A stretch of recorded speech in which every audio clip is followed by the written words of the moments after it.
I also want to discuss the issue of reconciliation. How do we get to a place where we can actually reconcile with each other, where we become one? Well, the first aspect is being willing to forgive. And forgiveness is so much easier when we take responsibility, not just for what we've done, but also for what our forefathers have done. And on different sides and many angles, there's certain things that we've done wrong. Even as a family, I remember at our family reunion actually praying a prayer, asking God to forgive us for wrong covenants that we'd made, wrong agreements that we had historically. Now, I could stand up and say, well, I wasn't involved in that. In fact, I spoke against those things. Or I could say, as a people, this is what we've done.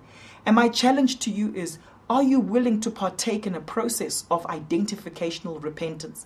Identificational repentance is where you stand in the gap. It's where you say, on behalf of my forefathers, on behalf of the people that raised me and where I came from, I'm really, truly sorry about these particular things. Now, true apology involves a number of things. All right? True apology involves actually admitting.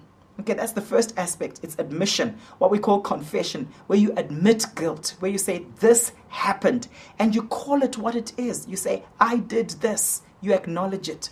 The second aspect is remorse. I feel really sorry about it. I regret having done it. And that's crucial. And this is a crucial process that is powerful. I use it even when I talk to married couples, just about forgiveness. So the first aspect is admission of guilt. The second aspect is confession. To confess literally means to agree with. To agree with that sense of conviction. You feel like, this was wrong. I agree. This is what I did wrong.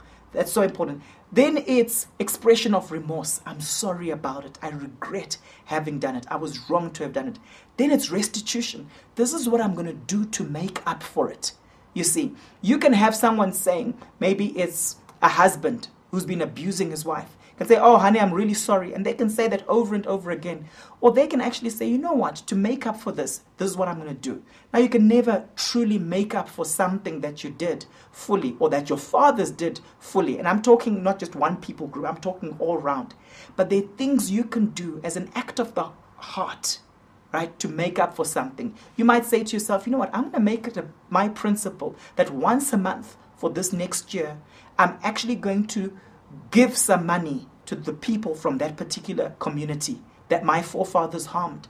Or you might say, I'm going to make sure that I go the extra mile, not just holding hands with someone from another people group and singing Kumbaya, but actually saying I'm going to go the extra mile where once a month I'm going to intentionally have someone over for a meal at my house from a different people group or from that particular people group that I've struggled with, because I want to make sure that my children don't grow up with prejudice towards that particular group. That's something that you can actually do.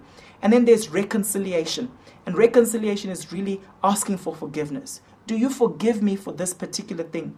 And you can never demand it. You can't demand that someone forgives you, but you can certainly ask for it. Do they find it in their heart to release you in that particular thing?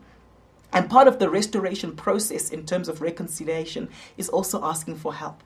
Being able to go to your brother, go to your sister and say, please pray for me in this area. Please help me in this particular area because it's an area of weakness of mine.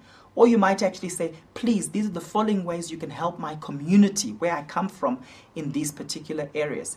We need to do this if this nation is going to be healed. We cannot have negative speech about various people groups. We cannot continue the way we're going in terms of you need to do this, you need to do that. We need to look at ourselves as individuals and say, what am I going to do? That's the only way South Africa is going to be healed as a nation.